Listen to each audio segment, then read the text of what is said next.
Good evening and welcome. It's a great pleasure that I welcome those of you who've come here for the open house, the planning students, as well as those of you who are here for the lecture from the school. And it's a great pleasure, really, to introduce Professor Diane Davis, particularly because this is her inaugural lecture, and it's an opportunity for us too here at the GSD to be exposed to her ideas, research, thinking, and we very much look forward to this. Professor Davis is a professor of urbanism and development here at the Department of Urban Planning and Design at the GSD. She's a sociologist by training and has her MA and PhD in sociology from UCLA. In a professional school and programs we run here in the urban design and planning, it's been important for us in the last year or two to develop our offerings and research base in urban theory as a foundation for practice. And it's here that Professor Davis joined us together with Professor Brenner to build out this domain.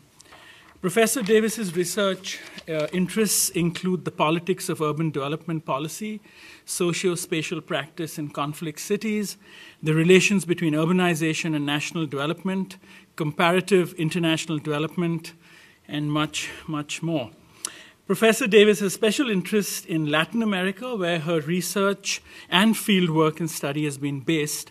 Through her teaching as well as her scholarly work in Latin America, she has explored topics ranging from historic preservation, urban social movements, and identity politics to urban governance and state formation.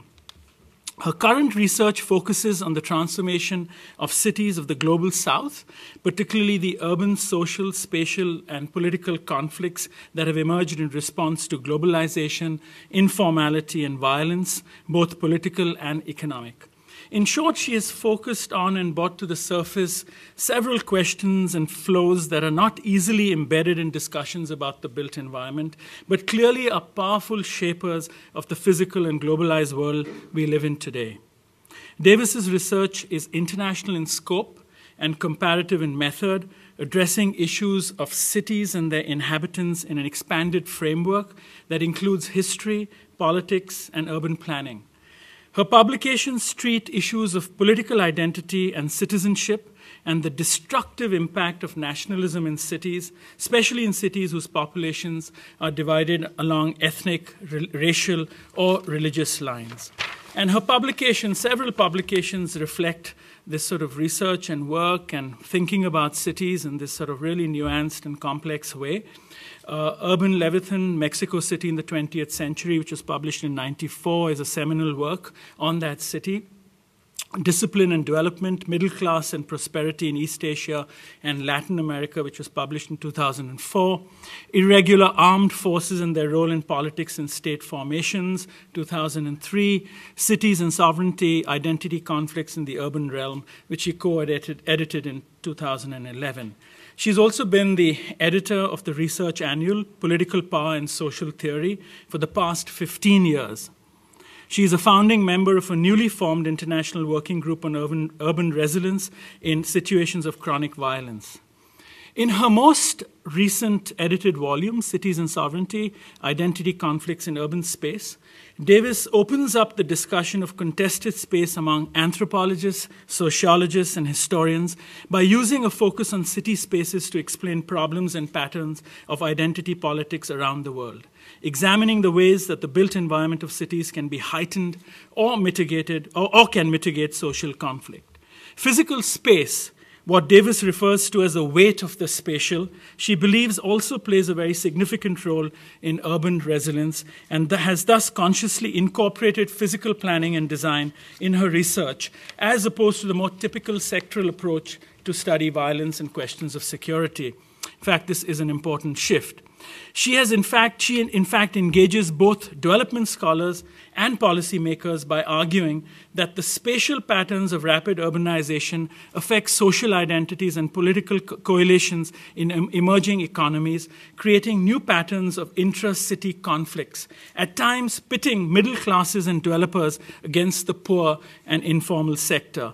This work, I believe, has contributed significantly to the study of the informal city beyond its physical and economic manifestations alone.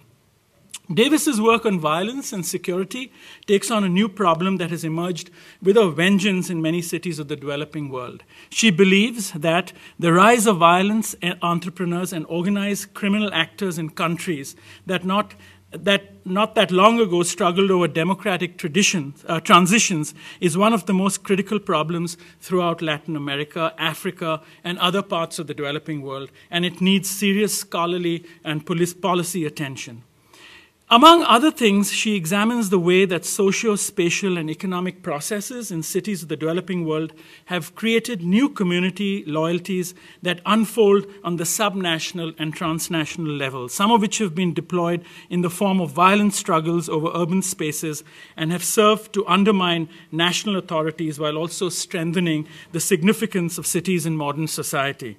She takes a critical and expansive view of the notion of urban spaces, asking questions about proximity, distance, and borders in an attempt to ascertain its component elements, how a city is bounded and regulated, and how its spaces are respected or transgressed underlines much of her current work on policing the city.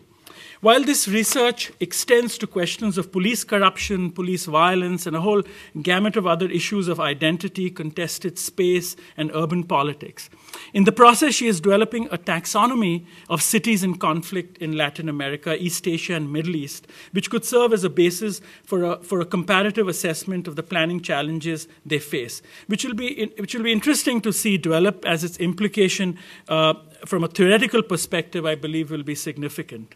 Here at the GSD, Professor Davis is involved with the Urban Theory Lab with Professor Brenner and is leading the MDes track in Risk and Resilience with Professor Rosenthal, where the issues they are exploring go beyond the obvious risks of climate change and disaster and how these can be anticipated and mitigated, but also the questions related to building resilience in cities in the daily lives of people and how the built environment or our broader spatial imaginations might contribute to that process. How cities bounce back physically as well as socially. In Davis's words, resilience is a very good, in a very general sense, is about whether and how people continue to make meaning and keep on with their everyday lives and livelihoods. Resilience is about survival and about trying to make sense of one's world and one's family, work, and community connections despite the fact that violence or disruption, sudden, slow, natural, or man-made have become a part of their daily lives. She's also currently working on designing and formatting a planning studio which will study the issues she's engaged with and which aspires to collapse theory and projective thinking about spatial possibilities and implications of her research in the synthetic and speculative mode of the studio format. Currently, one of the programs she is initiating and coordinating is an interdisciplinary seminar that the department runs using the network of our affiliate professors from across the university, sociology, economics, anthropology, divinity, and law, among other schools that are part of this initiative. This seminar, in fact, reflects Davis's interest in engaging and connecting the different streams of thinking around cities and questions of urbanism more broadly with an infectious interdisciplinary spirit. Please join me in welcoming Diane Davis.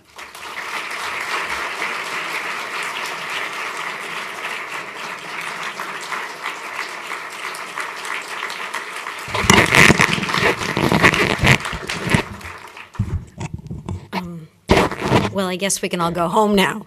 That was great. Thank you, Rahul, so much. It's really great to be here. I'm a little nervous, but I'm excited to give this inaugural lecture. Before I start, I just want to throw a shout out to my daughter, Alexander, and my husband, Bish, who came here to experience the event with me. And I see many good friends, students, colleagues, etc. So thank you for being here. I think, as some of you might know, urban violence has spread fear among residents in many cities of the developing world, particularly in Latin America. In Mexico, a country I have studied for years, the levels of violence have matched that of Iraq and Afghanistan. In certain locations, of which the border city of Juarez is the most notorious, violence levels are so high that local officials have called on the UN to send peacekeeping forces, using a mechanism historically created for dealing with wartime conflict. But even Mexico is not the only troubled spot in the region. In the last few years and months even, Caracas, Venezuela, Tegucigalpa, Honduras have joined Medellin, Bogota, Sao Paulo, and Rio in the pantheon of cities known for their extreme urban violence, thus cementing Latin America's reputation as being among the world's most dangerous peacetime locales. Much of this violence concentrates in rapidly growing urban environments where poverty, lack of jobs, and growing inequality fuel criminal activities, often dominated by organized smuggling rings that use violence to protect local and transnational networks of criminal gangs. And although violence is not specific to only poor neighborhoods, it does tend to flourish in more marginalized areas of cities, especially in informal settlements, where citizens have often been left to reproduce their own shelter and livelihoods. In the face of state neglect, they often turn to illicit actors and activities to guarantee their services, resources, and protection that local planning and policy authorities have failed to provide. The state often, and this complicates the matters, I would say, the state often tolerates informality because it helps the state achieve legitimacy. And although such toleration is usually negotiated in a case-by-case manner that empowers police, by virtue of their role as mediating powers in a political system where informal actors and activities are tolerated or exploited by the state for personal gain, this creates a problem for the state. Police have thus become part of the problem, establishing control over citizens through practices of urban regulation, which often enables extortion or collusion with criminals rather than enforcing the rule of law. The police's discretionary power has derived in no small part from their role in forcibly displacing the poor or intervening in the provision of public services, such as monitoring self-built housing, pirated water, and electricity. But their actions have been undertaken under the guise of eliminating the moral disorder of informal areas. Such postures usually end up reinforcing police abuse and citizen distrust in ways that drive this vicious cycle of violence and disorder. What I'm suggesting here is that both the origins and responses to urban violence in Latin America seem to have involved some sort of state ordering of territory, ranging from modernist urban planning practices on the one hand to police control over urban spaces on the other. To the extent that efforts to impose social and spatial order in Latin American cities have both derived from and reinforced a history of squatter occupation, ambiguous property rights, and uneven distribution of services, they have laid the foundation for urban violence. My aim tonight is to give you a sense of how and why government efforts to create spatial and social order have produced disorder, or this unfortunate state of affairs. I want to suggest that the modernist assumptions and ideas underlying the imposition of modernist planning in urban Latin America may have inadvertently contributed to a set of interrelated spatial, social, economic, and political problems that drive the cycle of violence. Before beginning, let me explain what I mean by modernist planning. Itself a huge topic, there are experts out here I know on this, that cannot be covered with any depth in the context of a short presentation like this one. My reference point is a set of new ideas about how to make cities more modern that emerged in Europe and spread throughout the globe in the late 1920s, reaching a hiatus in the period between 1930 and 1970. As in Europe, in Latin America, what came to be called modernist planning was informed by the embrace of efficiency and rationality, a commitment to industrialization as a driving force of economic progress, as well as the assumption that such developments were enabled by the conquest and reshaping of untamed spaces in the service of social, spatial, and economic integration. On the national scale, this entailed a colonization of national space through major infrastructural projects like roads and electricity, with the aim of integrating people, places, and natural resources into a larger project of employment and economic expansion. At the level of the city, architect planners' programmatic concerns with rationalizing social, spatial, and economic order were manifest in the development of urban plans built around strictly identified land use functions corresponding with the International Congress of Modern Architects, CIAM, principles of dwelling, work, recreation, and transportation. Such objectives usually entailed considerable slum clearance, a clear differentiation of land use, a privileged role for transportation, and a restructuring of the city to privilege both housing and industry. To be sure, there was considerable variation in the set of ideas and proposed plans that could be considered falling under the very general category of modernism. Indeed, it's clear that design priorities and aesthetic styles associated with the leading modernist designers were far from homogeneous.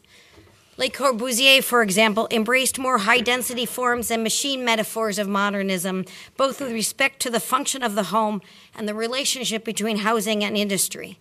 In contrast, José Luis Sert, renowned former dean of the GSD, accommodated civic spaces and lower-density edifices into his urban design plans.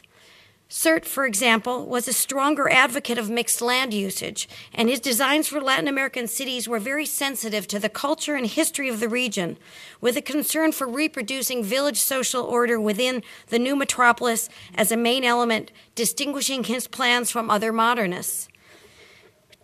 To the extent that modernism was differentially embraced around the globe, in accordance with national or developmental context, that is also part of the story too, and not just variations within different modernists. Certain countries were more open to modernism, owing to variations in the balance of power between states and markets, as well as to the ways that cities had grown historically, and also depending on how industrialized these regions or countries were. In Latin America, a comprehensive restructuring of urban spaces in the service of industrialization was both prioritized and easier to implement than in many other parts of the world, precisely because states in Latin America, many of which were highly centralized and autocratic in the period from 30 to 70, often possessed the political power to displace large swaths of the urban population without opposition, something which was much more difficult in Europe. In Latin America, the state's embrace of rapid industrialization as a national project after World War II also meant that governments were quite eager to undertake comprehensive planning exercises and willing to consider bearing the costs of building new urban infrastructure in order to comply with comprehensive planning dictates, particularly if they were framed as laying the urban conditions for achieving national industrial progress and economic prosperity. This contrasted to the U.S., where the embrace of market ideologies limited the state's direct developmental vision, where the industrial economy was already well established, where infrastructure and housing were supplied by market forces, and where the national government played a limited role in urban governance and investment. So all these on a global scale, these developmental specificities, both institutional and economic, give us insight as to why there was so much enthusiasm on the part of CIAM affiliate architects and planners to work in Latin America. So in other words, I'm saying there's a bit of a supply and a demand thing going on here. New ideas coming, but they're also demanded in Latin America or are eager to be implemented in Latin America. So for the architects, the post-1930s social, political, and economic conditions increase the likelihood that their master planning projects would be embraced by local authorities. To put it somewhat less sympathetically, Latin American cities could almost be seen as labs for the experimentation of new ideas from modernist planners, and we can discuss the ethics of that at another time. But to put it more sympathetically, because national economies in Latin America sat on the cusp of industrial change in the 1930s, in the aftermath of the worldwide depression that made it possible to pursue import substitution and industrialization in a big way, modernist planners saw the opportunity to positively shape the future of Latin America and Latin American cities in ways that may not have been possible in Europe and the United States. Indeed, as many of you know, the modernist movement in Latin America and elsewhere conceived of itself as a force for positive change, seeking to transform the urban conditions that brought unhealthy cities while fostering freedom, mobility, rationality, and urban function, as well as the nurturing of civic activities in ways that might transform individual and collective urban life for the better, so as to create a more progressive society. So what happened? That's the question, right? In the service of answering that question, I'm going to structure the remainder of my remarks around a series of short but interconnected claims about the ways that modernist planning assumptions and theories actually worked in practice in Latin American cities, describing not just how the promise of collective social betterment associated with modernist planning ideals may have been thwarted, but also how they inadvertently laid the foundation for urban violence.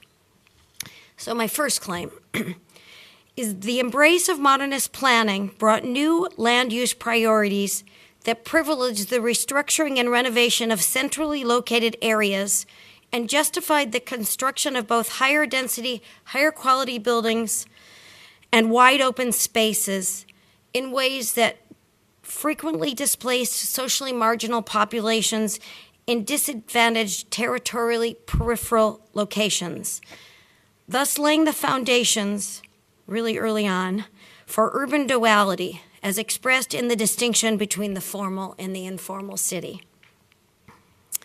With the aim of introducing rationality and efficiency in urban land use, modernist planners often turn their attention to the city's centermost locations, seeing them as symbolic sites for reconfiguring traditional city activities, for a new national project, and for new land use patterns that could create something entirely new. By introducing new forms of modern architecture, both commercial and residential, and by planning for new roadway infrastructures that could accommodate more modern modes of transport, including cars, city authorities sought to reconfigure social and spatial relations in ways that would ultimately spill out to more distant neighborhoods of the metropolis. But transforming city centers usually meant removing or displacing traditional downtown activities and the social and spatial arrangements that sustained such things as petty trading, street vending, and other forms of informal economic activity. Even when only a single set of blocks were targeted for new construction, the larger plans for the modernized area usually included street widening and slum clearing, undertaken in tandem with the imposition of zoning regulations to reinforce a much larger organized terrain of new land uses. There was little room for the pre-modern mixing of land uses or preservation of non-industrial activities in those areas designated as sites for a new, more modern spatial order. And this meant that long-standing residents in those older parts of the city were displaced to distant, non-serviced, and environmentally vulnerables of the area, where they were essentially on their own, where informality was tolerated and where marginality flourished. To be sure, everyone displaced from traditional neighborhoods was not banished to the far periphery. Middle-class and upper-income populations with resources concentrated near the more modern areas downtown, taking advantage of new public and private sector investments in housing and infrastructure, while the uneducated and lower-skilled poor populations without the means to pay higher rents had little recourse but to move to the periphery of the city, where land was cheap, if not, in fact, free if you were a squatter. A ring of worker housing sites, which some modernists like Le Corbusier envisioned primarily as high-rise superblocks, built to accommodate the new economic zones where industry was to flourish, served as a spatial buffer between the wealthier downtown and poorer periphery. Moreover, because these superbox complexes incorporated semi-private green or recreation spaces reserved primarily for the building's own residents, they undermined the appeal and array of more inclusive public gatherings for all residents, leading to a more fragmented array of open spaces and a more circumscribed publicity in the city as a whole. As such, despite the references to the functional integration in much of the modernist planning discourses, its priorities and principles ended up laying the groundwork for greater spatial segregation among classes, reflected in an increasing dualism and distinction between the formal and the informal. This distinction was reinforced, paradoxically, by efforts from planners to privilege a more coordinated high-density development in the formal parts of the city, an objective that was accomplished by strategically prioritizing infrastructure development to network high-priority activities, and by building highways, ring roads, and even gates around the city to limit sprawl and increase density.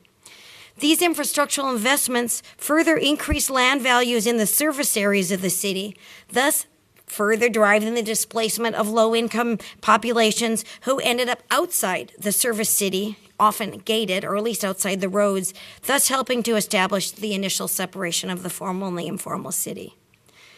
Given the preoccupation with industrial development and a more skilled workforce that laced through modernist discourses, the social class underpinnings of the increasing spatial duality also embodied an occupational bias, in which certain types of jobs or economic activities were prioritized under the rubric of modernity and progress.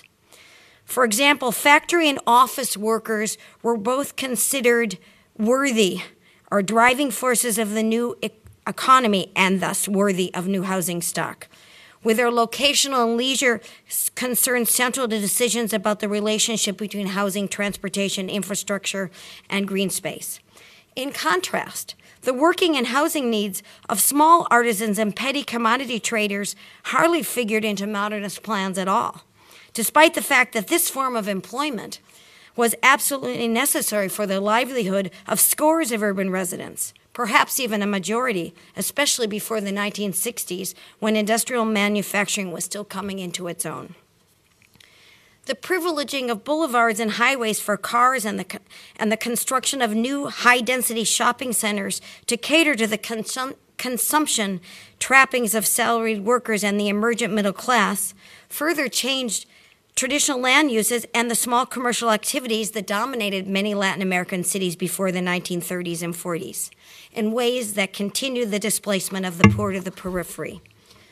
Over time, the logic of investments and land use transformations emanating from massive modernist developments reinforced the spatial distinction between the serviced and underserviced territories of the urban landscape, pushing the poor beyond the bounds of formerly serviced city into no man's lands, without infrastructure and services where informal housing predominated.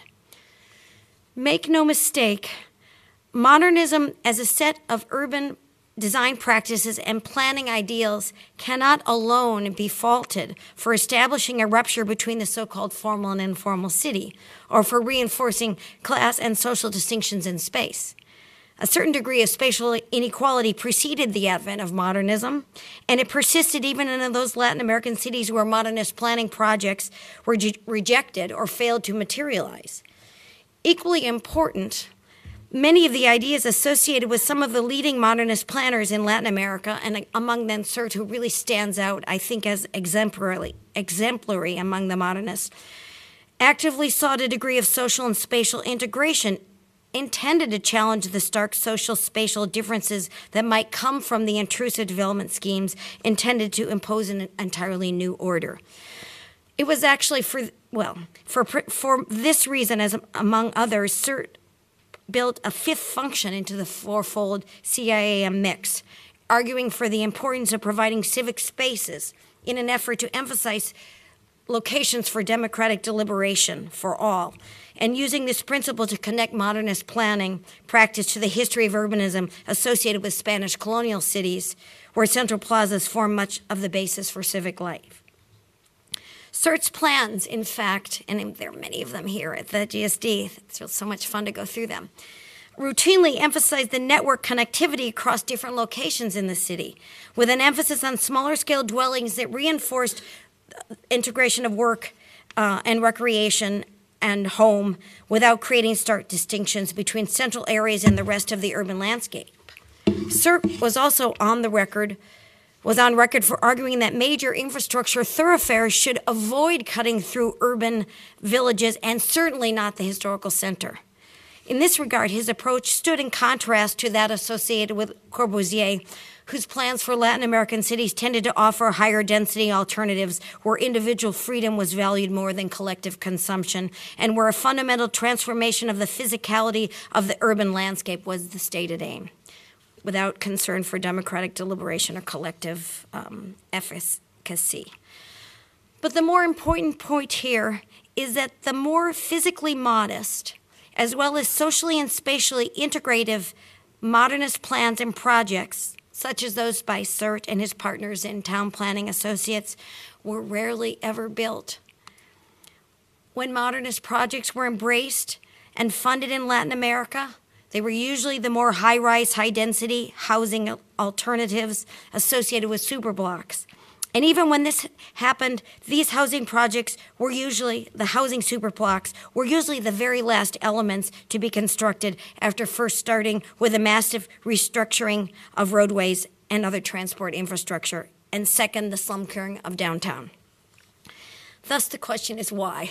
Why the more sensitive, textually sensitive and sensitive to the place visions like those of Sert were not implemented?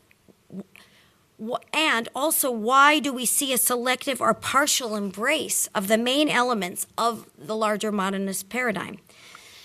The answer, in part, has to do with the political economy of governance and the ways that fiscal constraints and local power structures, as well as the steady flow of rural migrants into the city, precluded against the selection of the more integrative, progressive, and socially inclusive forms of modernist planning.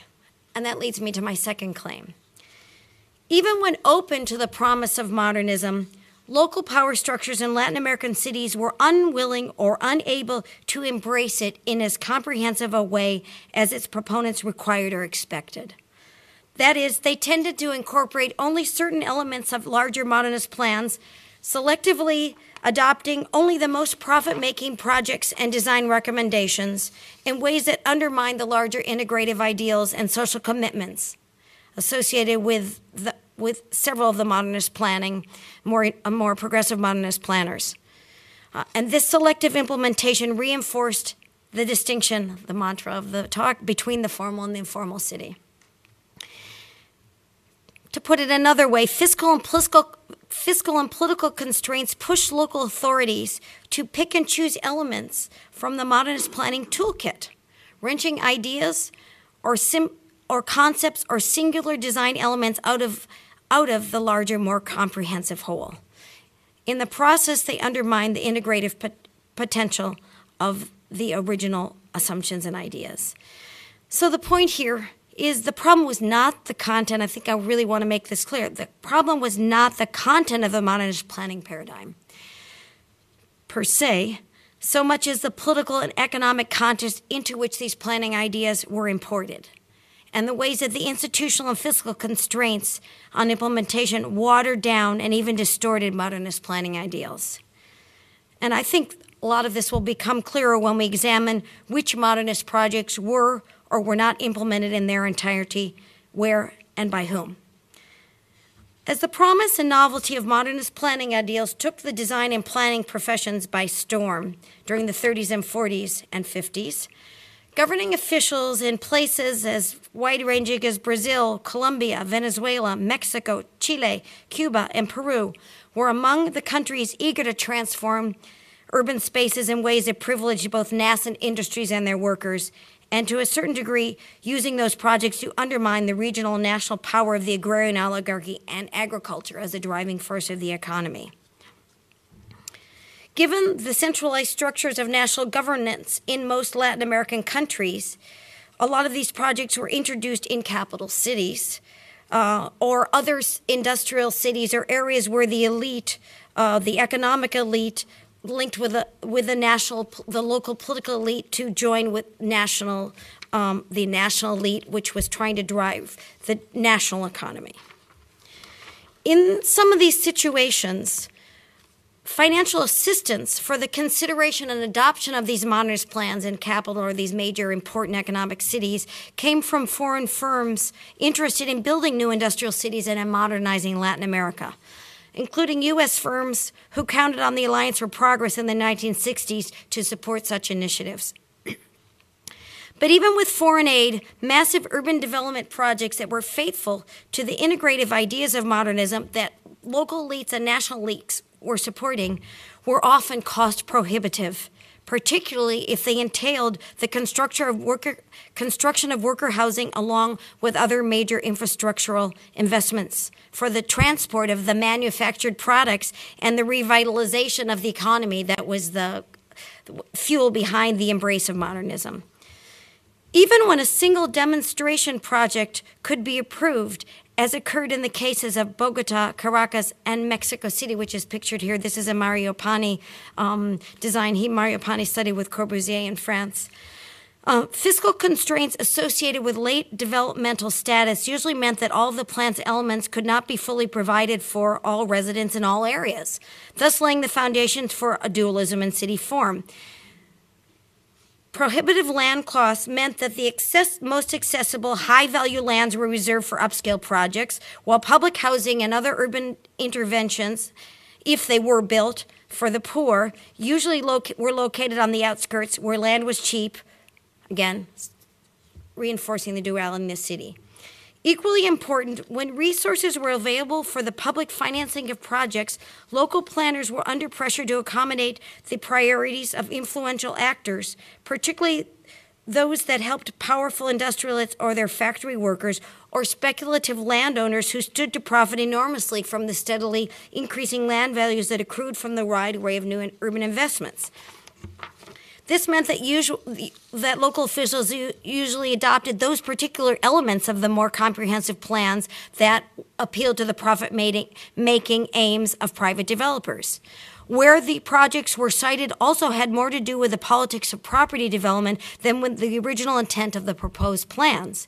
In those cities where local residents could be easily displaced and developers wanted a more productive use for their land, civic centers and monumental structures were built, but without the working class housing and without the corresponding green spaces and other nuanced elements coordinating work and housing. In other cities, housing was prioritized, but placed in areas networked by highways and thus unconnected to other functions of the city in the periphery. In still others, projects depended on the availability of large swaths of open land.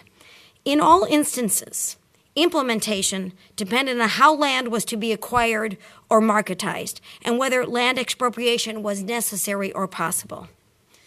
The issue of expropriation, or how the state and or private developers who were trying to finance larger development projects would be able to get their hands on urban lands, and the large amount needed in order to implement these comprehensive projects was particularly problematic.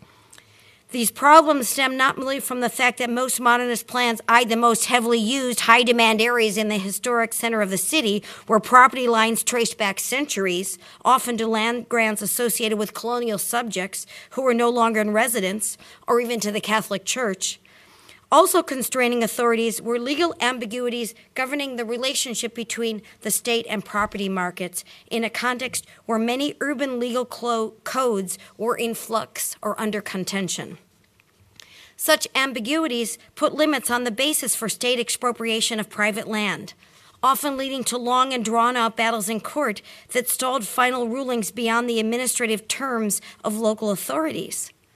And even when expropriation was legally feasible, the question of who was to be compensated at what amount was usually a politically contested process that required considerable state resources spent on acquiring access to land, in turn limiting the revenues available to carry out all the elements of the proposed comprehensive project.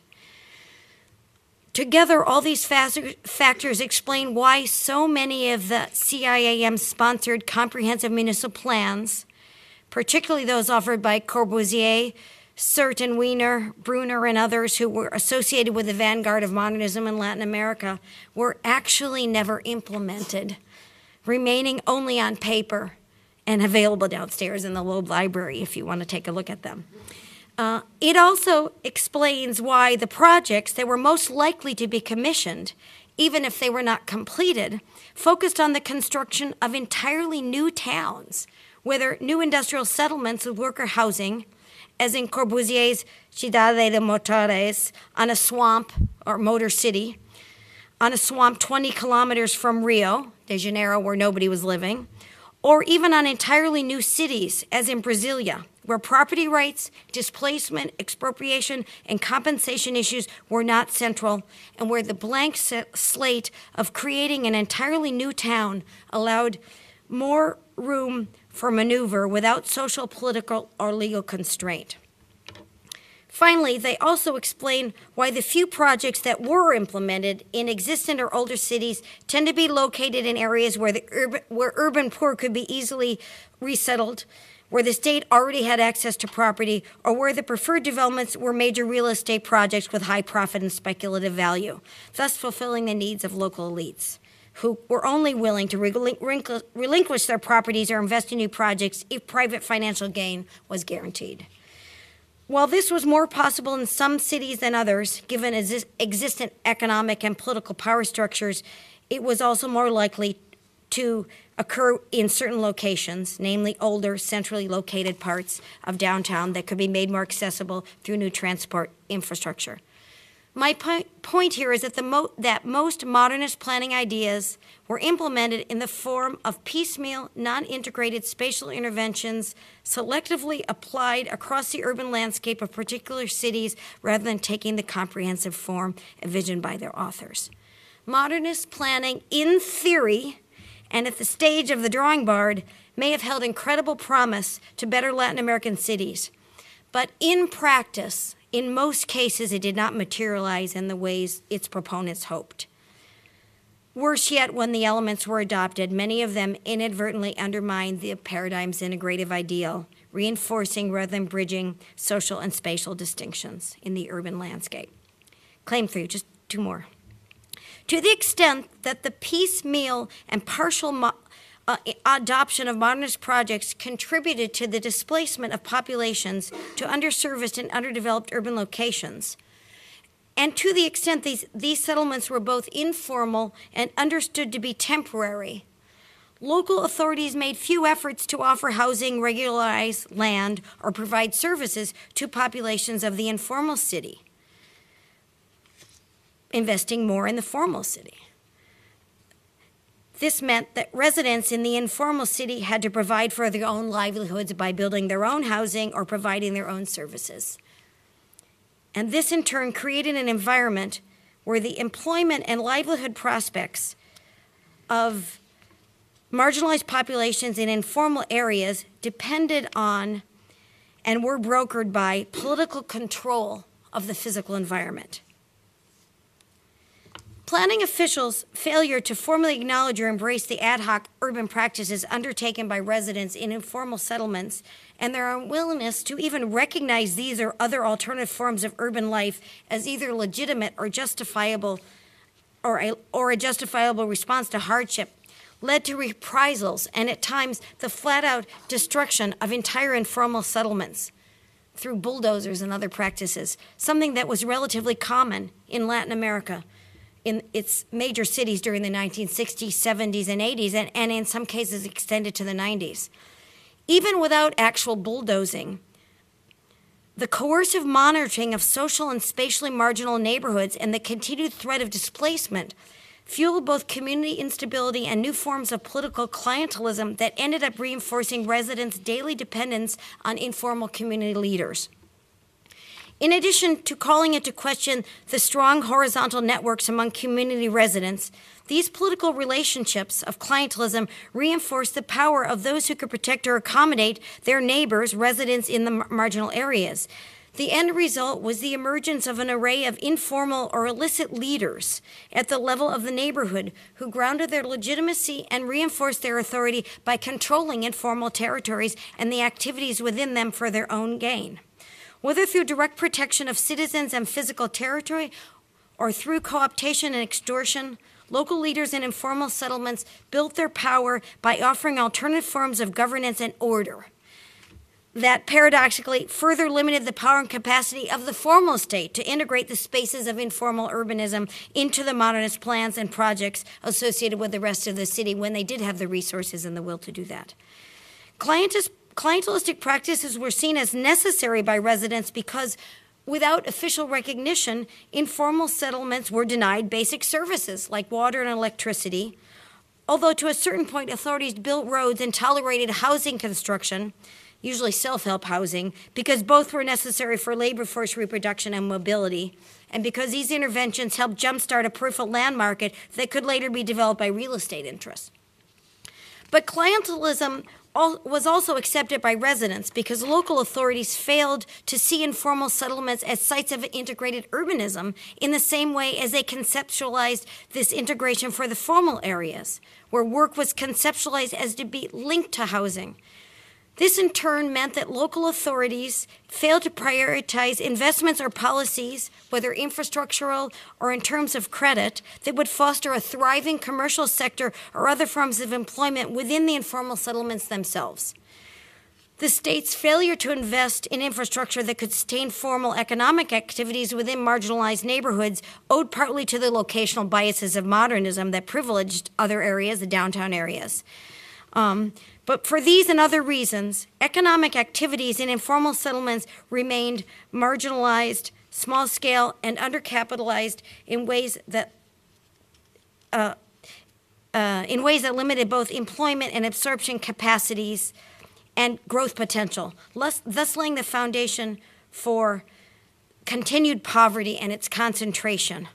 And then in a vicious cycle, poverty and spatial stigmatization limited any prospects of upgrading in the housing developments for informal neighborhoods, reinforcing social exclusion.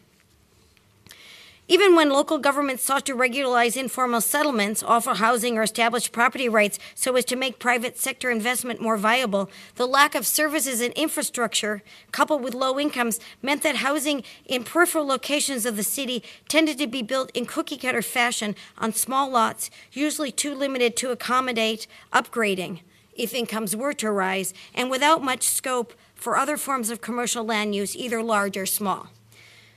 Modernism's emphasis on dwelling, along with work, leisure, and transport, also explains why, when government programs to address the marginalized poor did materialize, it was almost always in the form of housing, and less so roadways, with other forms of social assistance or infrastructure low on the agenda. This meant for those living in informal settlements on the urban periphery, building the physical infrastructure and servicing the built environment became either a source of self-employment or direct revenue generation. This was best seen in the clandestine buying and selling of access to both land and physical services attached to certain plots, like housing, water, electricity. However, because such activities were conducted through informal rather than formal channels, remaining outside the law and beyond the purview of the local authorities, they strengthened the illegal market for urban services, including squatting. I think we're one slide ahead, so you can wait here for a second. This dynamic, grounded in the spatial and surfacing neglect of marginal neighborhoods and populations, reinforced the power of local leaders committed to protecting informal and illegal activities, upping the stakes for those who had the political power to protect them. To the extent that informal political leaders based their local legitimacy on their capacities to control illegal or illicit markets in certain physical spaces and serve as brokers vis-a-vis police and other local authorities who sought to evict or eliminate them, both residents and informal leaders needed each other, further tying them together in alternative reciprocities that distanced them from the formal city, from the state, and from the rule of law. In the context of those developments, violence, or the threat of it, became the currency of authority and social control. The use of built environmental assets in informal, and this is my fourth claim, in the use of these assets in informal settlements brought new forms of community-level political power that limited the extent to which city planners could push through urban redevelopment plans, modernist or otherwise, thus creating divisions within the state's bureaucracy and empowering illicit actors at the local level who cemented their authority through their capacity to mediate within and between citizens and the state. Both sets of processes relegated urban planning to the domain of political negotiation, further limiting more rational and ordered city planning ideals even as they undermined a strict rule of law.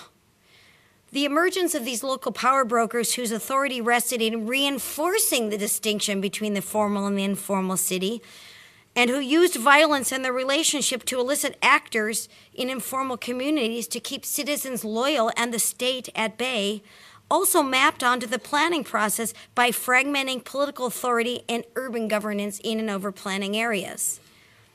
In many of these settlements, they prevented planning authorities from intervening in urban infrastructure or service provision unless they had the backing of local power brokers, which usually entailed some kind of bribery or illicit exchange. And sometimes these informal leaders didn't want any modernist or upgrading of their areas because they preferred the small, clandestine, unlighted, torturous tracts of the neighborhood where police couldn't come in and find illicit activities. Urban planners were also limited by a separation of functions in Latin America with respect to who had the responsibility for ordering these urban areas vis-a-vis both urban and economic policies and even police. Different parts of the state dealt with the policing of informality. But armed with the tenets of modernist city planning, the city authorities focused on physical planning and locational decisions, including siting of factories, housing, and transport. And then national authorities had more input on the social and economic policies that determined citizens' capacity to consume urban goods. So we have a split between different arms of the state of who was going to be coordinated to even get into those neighborhoods if they could intervene. Local authorities may have struggled for the development of housing, but without control over the employment or macroeconomic policy, they were not in a position to ensure that residents had the income potential to pay back or afford that home ownership, nor were city finances sufficient to pick up the slack by offering full subsidies to the and underemployed.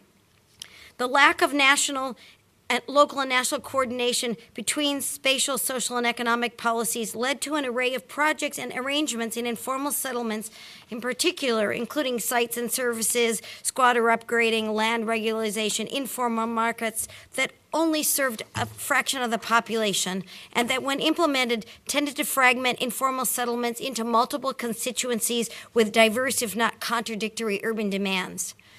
Imposition of property rights without a view to larger social or economic consequences of home ownership or its impact on the solidarity within the community led to social divisions at the level of the neighborhood between those with and without title, pushing those without title to become more dependent on local power brokers, even as those with title became more linked to formal governing authorities.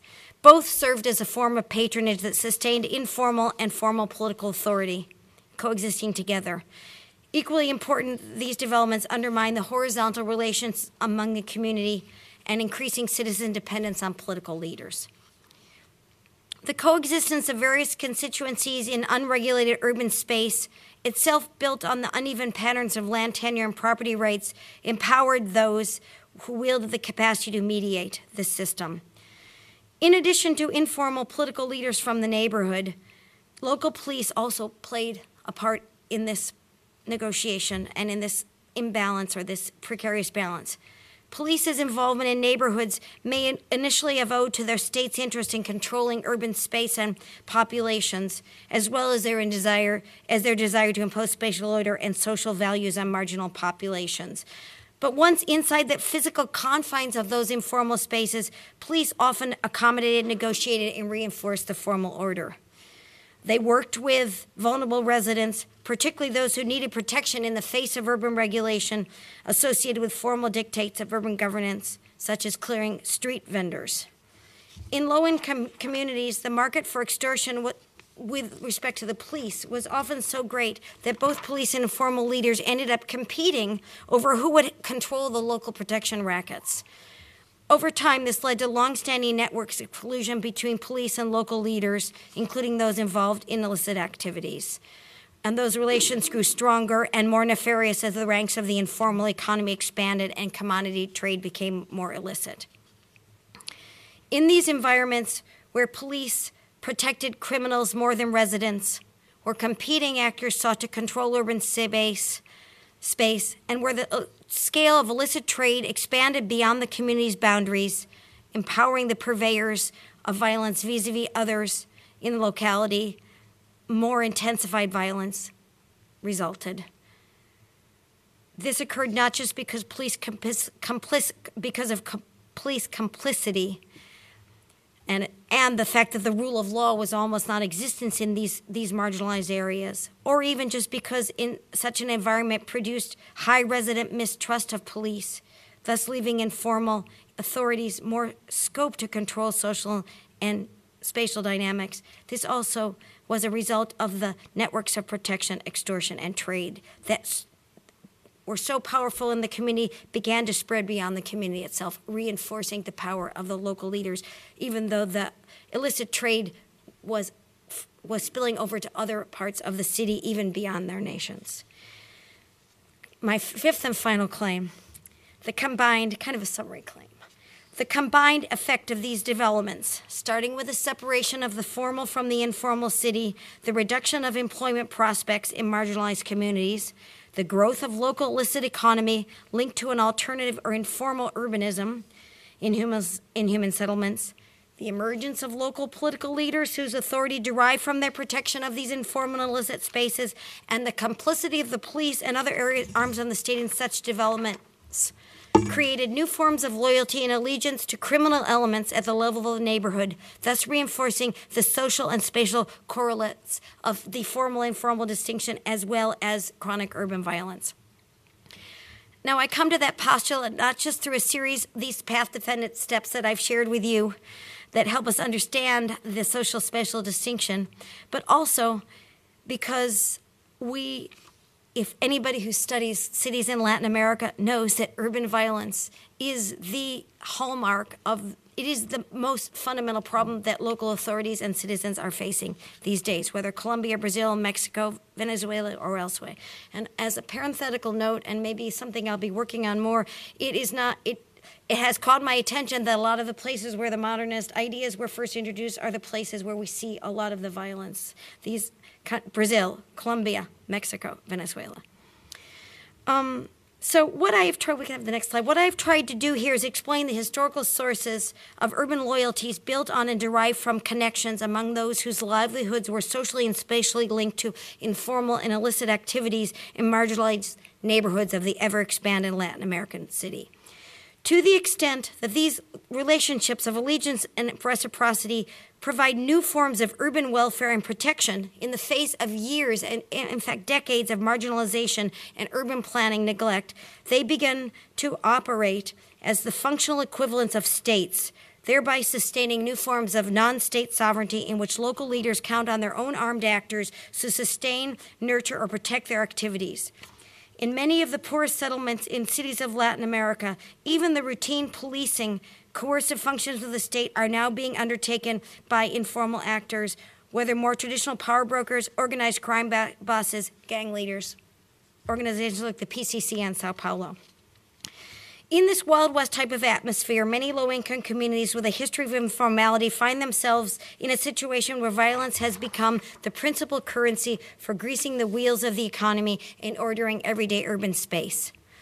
The result is, in many cities of Latin America, is a feeling of being under a state of siege, with citizens fearful of criminals and the police who know no bounds in rooting out the sources of urban violence and disorder. So to conclude, let me conclude this talk by asking what is to be done. Are there lessons learned from the failures of past projects?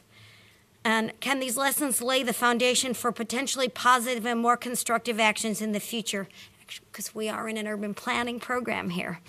Can the citizens of these cities survive in the face of a built environment that is broken down in social and spatial terms? That's kind of a version of the question that CERT asked in 1943, can cities survive? I'm really interested in whether citizens and these cities can survive. So I have throwing out a couple possibilities, some constructive ideas I hope for consideration.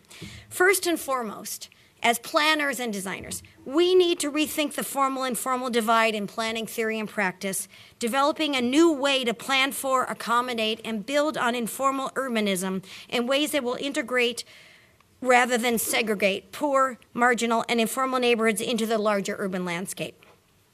To do so will not only require casting a less judgmental or normative eye to informality, Instead, thinking about the ways that it can both strengthen neighborhoods, and rather than seeing it as a basis to categorize these neighborhoods as inferior, transitional, or underdeveloped. I also suggest we need to think about informality as a social and a political condition as much as a spatial condition or just a housing condition. To break down the formal-informal divide will require new mobilities inspired by new projects that bring citizens from the formal city to the informal on an everyday basis, and not merely vice versa. In that sense, steps can be made to equalize the value and aesthetic of both types of urbanisms in ways that bring creative synergy rather than opposition. This can be accomplished by prioritizing new investments and economic projects that bring prosperity to informal areas and attention in ways that strengthen their connectivity with the formal city. These developments can set the basis for new forms of cosmopolitan allegiance in which urban priorities and activities become the basis for legitimate governance and political authority. Quickly. Second, we need to more carefully consider how planning or design interventions impact the overall urban land market, not just for the particular site prioritized for a given intervention or even its surrounding location, but for the entire landscape of the city. Many of the unanticipated yet negative consequences of modernist projects were produced indirectly by accelerating the value of certain urban locations over others, and the ways that continually move the poorest and most disadvantaged to the periphery or other disadvantaged or vulnerable locations of the city. In this sense, we have to constantly be aware of the implications of individual interventions on the entire urban property market and functioning of the city. And to know this, planners and urban designers need a good and well-articulated theory of urbanization and how it links to capital formation as generated through land markets and real estate development. And this admonition leads to an additional, more pragmatic recommendation that we must develop a more territorially expansive set of planning practices, reducing our preoccupation with given localities and focusing more on how to create social and spatial networks and allegiances that transcend individual neighborhoods of the city, both formal and informal. In other words, a rethinking of territorial planning goals in ways that can take into account servicing governance and economic interactions between the parts and the whole of the city. Notice such initiatives will help challenge that stark differentiation of function and zoning constraints that became the hallmark of spatial and social integration, and they will mitigate against fragmentation of the metropolitan landscape. And I want to underscore notably that the focus on connections is precisely the type of ideal that informs most of CERT's original plans for Latin American cities. He advocated for nucleated cities. He supported social networks between urban migrants at the scale of the region. He was also a harsh critic of land speculators and a proponent of cooperative ownership and land banks for marginal populations who needed to secure their homes in the urban landscape. So I'm really struck by the power of ideas which still have great value. So I would humbly suggest that the challenge for us today in the field of urbanism is not so much the generation of entirely new ideas, since there's so many great ones were sitting there on the books in the early 40s. After all, they're there for our review, but a better understanding of the political, economic, and institutional context which will constrain the realization of those ideals once they move beyond paper to the built environment. And in that sense, I make a plea for the integration of the skill sets that we offer here at the GSD so we can build less fragmented cities and make them safer. Designers need planners, and planners need designers. Finally, let me end with a few words about violence and security, the subject that started me off on this historical and intellectual journey. Well, actually, I don't know if I know I'm going too long. I have a few recommendations. We can maybe go through 50 and 51. I'm interested in basically thinking about the ways that we can create autonomy on the part of residents who live in these violent neighborhoods. We can do some who can have the autonomous capacity to create a city, a neighborhood that's linked into a city that works for them, and that they can create their own, they can prioritize and identify their own needs of security rather than use the state and its modern ideas of order to structure their lived spaces that use their own thoughts, ideas, experiences, and knowledge about what creates order and what creates disorder. I do want to finish here. What I call security strategies from below. I think we can do some. so that citizens don't have to rely on the state or the market to create social order. So I want to conclude. We can go through slide 50 and 51. Finally, as a scholar of Latin American cities, this to me, the security one, is the challenge of the decade. Here at the GSD, I'm hoping that you all will join me in confronting the challenge of dealing with violence in Latin America. I'm optimistic that we can be a leading institution in innovating better urban futures, much as we were during the heyday of modernism, working with scholars from Latin America and around the world to right what went wrong and to reintegrate a spatially oriented planning practice with a grounded political economy in order to create a just, equitable, and violence-free urbanism where all residents have the opportunity to live without fear. Thank you.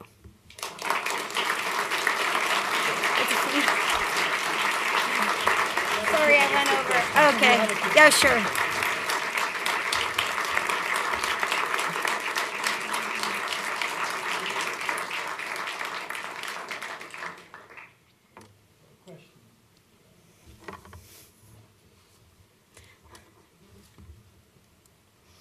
I know I put everybody to sleep, you know, but I took so long.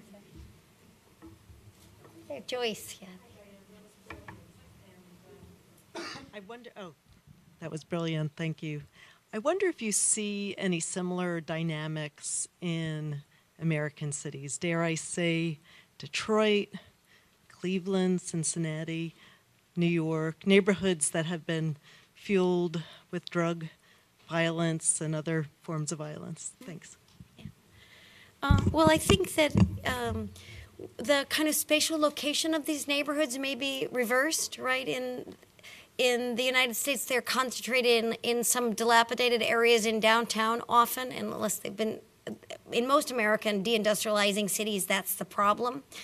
Maybe that's a holdover of kind of the loss of jobs that come in places like Detroit and others, except for places that have been upscaled. But in the deindustrialized cities, the marginal neglected spaces are in the center as opposed to in the periphery, although there are some Latin American cities where this is also a problem in the center. So I do think that there are a lot of the kind of larger ideas of integrating spaces, mixing land uses, work, employment, housing, et cetera, could be applied in a variety of spaces where there are marginalities in the center of the city and the periphery. Thinking about how you create integration in a larger territorial landscape may be different depending on whether you're starting from the boundary or in the center. But I think ultimately you want to be aware that you want to have some integration across all these scales. So I think there could be, hopefully there'll be some parallel for these disenfranchised areas in American cities and elsewhere.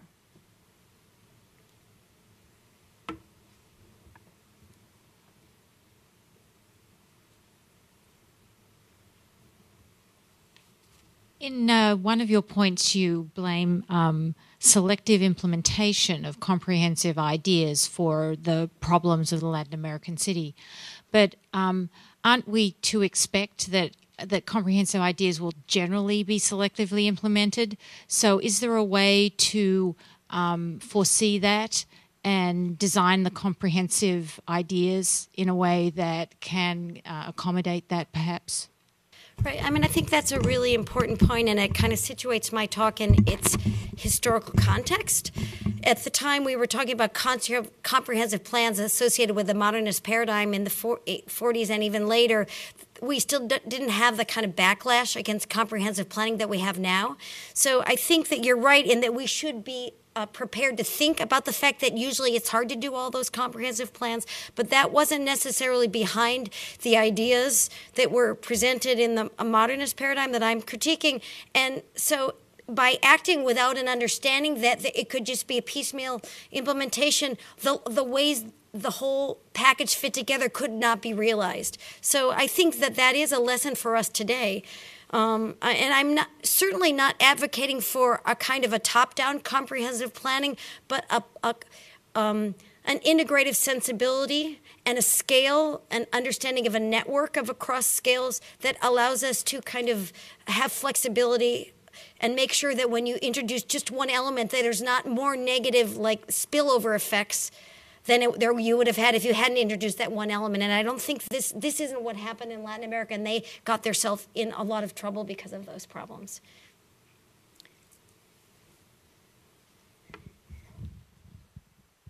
So this connects exactly with what Anne just asked.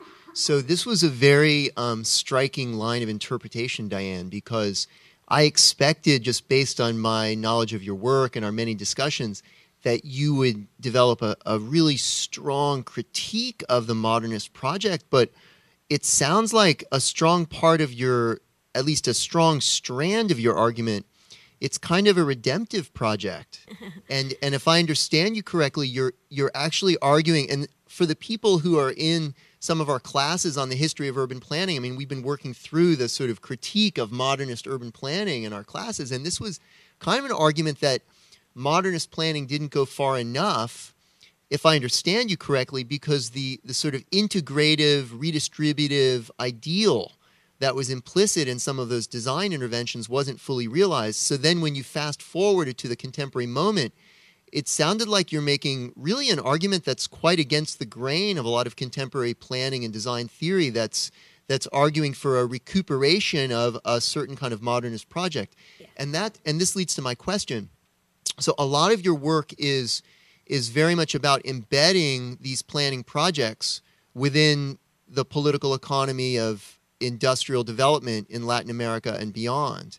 And I think, one of the things that you and others have argued is that you've got to situate modernist planning and other forms of planning in relation to certain cycles of capitalism and industrial development, so that, we know that modernist urban planning in Latin America was tied in with import substitution, industrial development projects. Mm-hmm. So if that's the case, in other words, if there's an articulation between the comprehensive, integrative, redistributive project of modernism, how can one redeem that moment, whatever it was, in a context of sort of export-led industrialization and neoliberalization? I mean, that's a tricky puzzle, but I wonder if you can...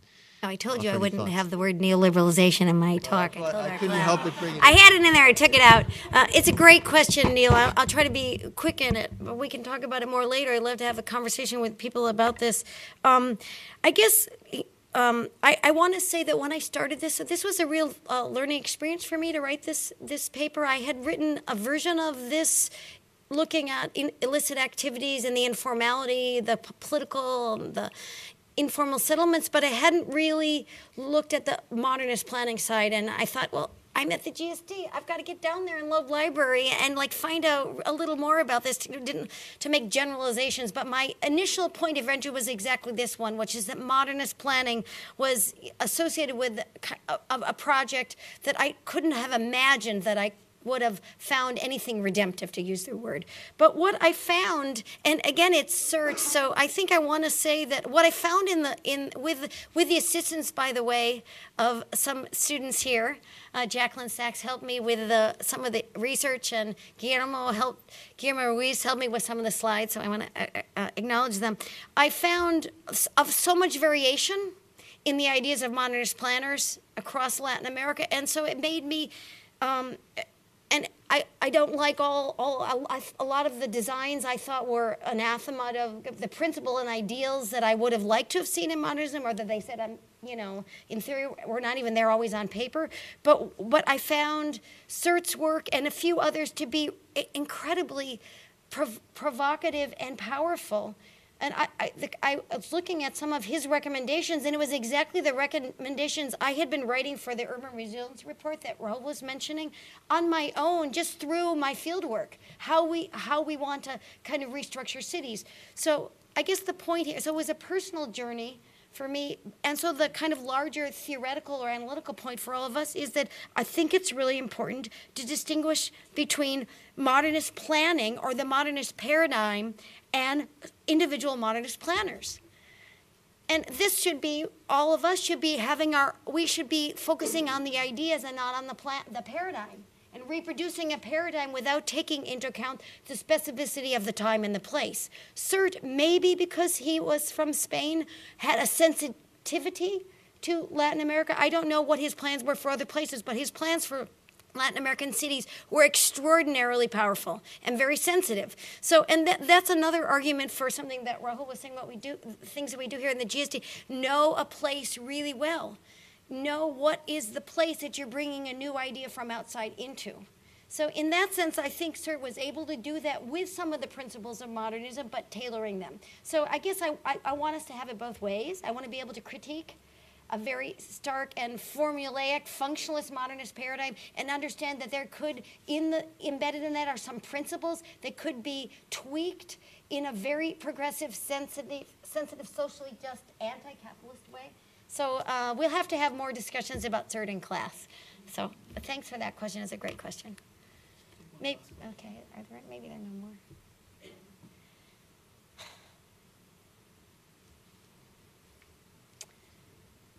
So it's 8 o'clock. Thank you. Thank you.